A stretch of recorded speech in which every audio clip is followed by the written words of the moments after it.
China, state-sponsored repression against all religions continues to intensify.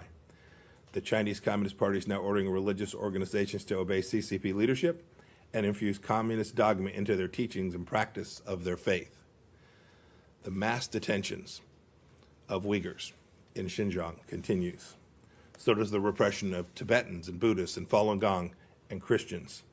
Speaking of China, last week I was humbled and honored to meet with several survivors of the Chinese Communist Party's massacre at Tiananmen Square that happened 31 years ago.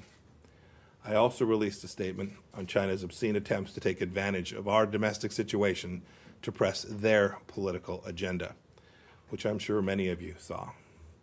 There is no equivalence between our two forms of government. We have the rule of law, China does not. We have free speech and embrace peaceful protest, they don't. We defend religious freedom, as I just noted.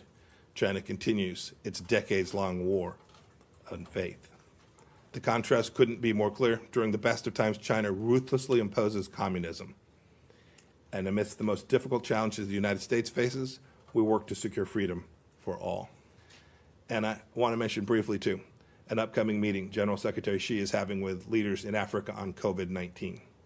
We've taken note of the very modest financial donations that China and so-called private Chinese entities have dispersed in Africa.